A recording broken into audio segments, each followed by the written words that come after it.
한 절씩 교독하고 마지막 절 같이 읽겠습니다. 그들이 그날 바람이 불 때 동산에 거니시는 여호와 하나님의 소리를 듣고 아담과 그의 아내가 여호와 하나님의 낯을 피하여 동산나무 사이에 숨은지라. 여호와 하나님이 아담을 부르시며 그에게 이르시되 내가 어디 있느냐. 함께 읽겠습니다. 이르되 내가 동산에서 하나님의 소리를 듣고 내가 벗었으므로 두려워하여 숨었나이다. 아멘.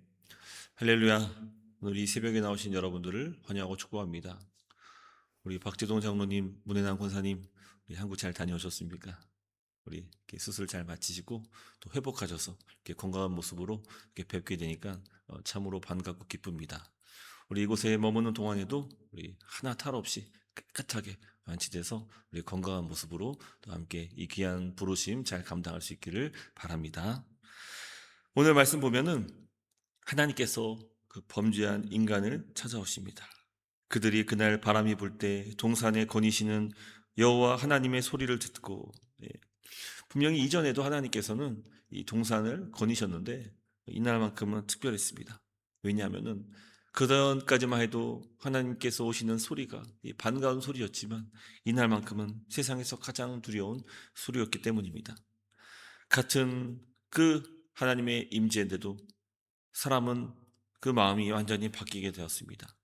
하나님은 조금도 변한 것이 없으시지만 사람이 변했습니다. 여기 보면은 이 바람이라는 표현이 나오는데 이 바람은 히브리어로 루하흐입니다. 이게 문맥에 따라 해석을 하게 되는데 어떨 때는 영으로 또 성령으로 그리고 오늘 본문에서는 이제 바람으로 이렇게 쓰이기도 합니다. 이 단어가 이 창세기 1장에 보면은 그 하나님의 영이 수면 위에 운행하셨다라고 할 때 그 영이 바로 이 똑같은 루하흐입니다. 동산을 거니시는 그 하나님의 임재, 마치 바람처럼 아담과 하와를 찾아오셨던 그 생명의 바람, 이게 이제 사람에게는 죽음으로 숨통을 조여오는 그런 하나님의 거니심이 되어버린 겁니다. 즉시 아담과 그의 아내는 하나님의 낯을 피하여 동산나무에 숨습니다. 원래 이 세상이 동산은 하나님께서 하나님의 그 형상을 닮은 사람에게 다스리도록 맡기신 피조세계입니다. 근데 이제 그 피조세계 뒤로 자신의 모습을 감추면서 숨고 있는 신세가 되었습니다. 여러분, 이 모든 우주 만물을 창조하신 그 하나님 앞에서 이깟 그 나무 몇 그루 잎사귀를 의지해서 숨는다는 것은 말이 되지 않습니다. 결코 은신처가 될 수 없습니다.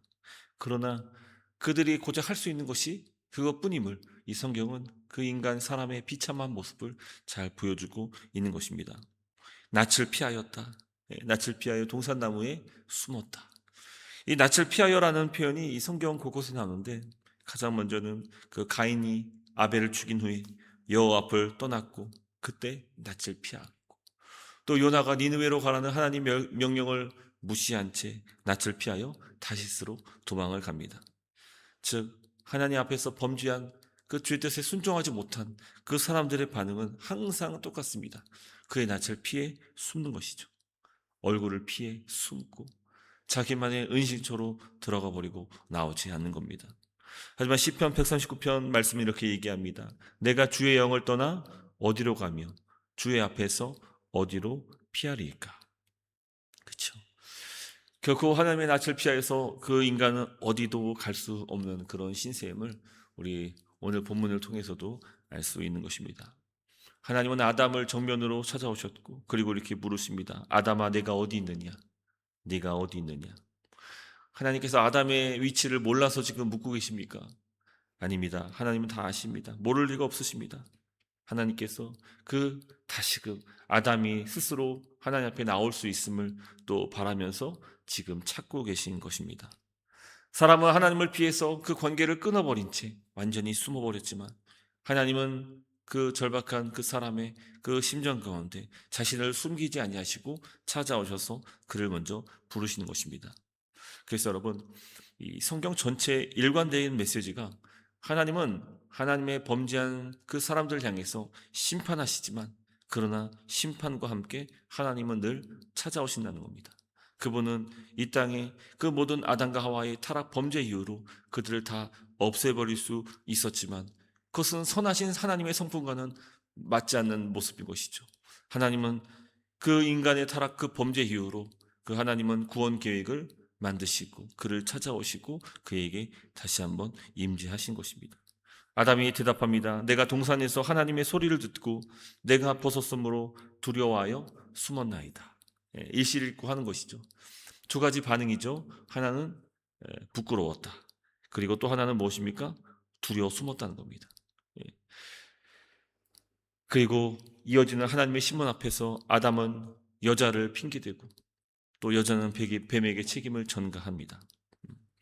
그리고 이 다음 나오는 말씀은 바로 우리가 잘 아는 말씀, 바로 원시복음이라 불리는 3장 15절 말씀입니다.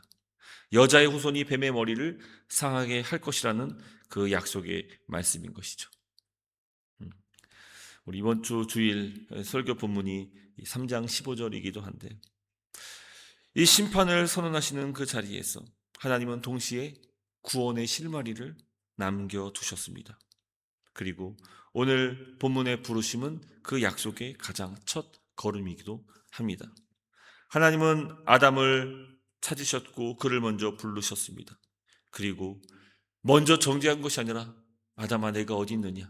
우리 아담을 찾아오신 것입니다. 그래서 내일 설교 말씀이 바로 우리를 찾아오신 왕의 이야기. 그래서 하나님은 끊임없이 하나님의 백성들 구원하기 위해서 찾아오시고 심판은 있지만 그 이름을 부르시고 그 모든 사람이 구원을 얻을 수 있도록 지금도 계속 부르시고 계십니다. 내가 어디 있느냐 이 질문은 오늘도 마찬가지로 여전히 유효합니다. 우리 사람들은 끊임없이 하나님의 낯을 피해서 숨습니다. 그래서 하나님 없이 살아갈 수 있는 그 모든 무수한 도구들을 가지고 앞에 세우면서 끝까지 그 뒤에서 나오지 않으려고 하고 있습니다.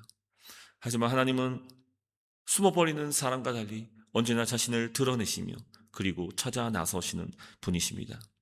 그리고 그 부르시는 음성 속에 우리가 미약하나마 대답할 때 하나님은 우리를 구원하시고 그의 크신 은혜로 우리를 건져주시는 것입니다.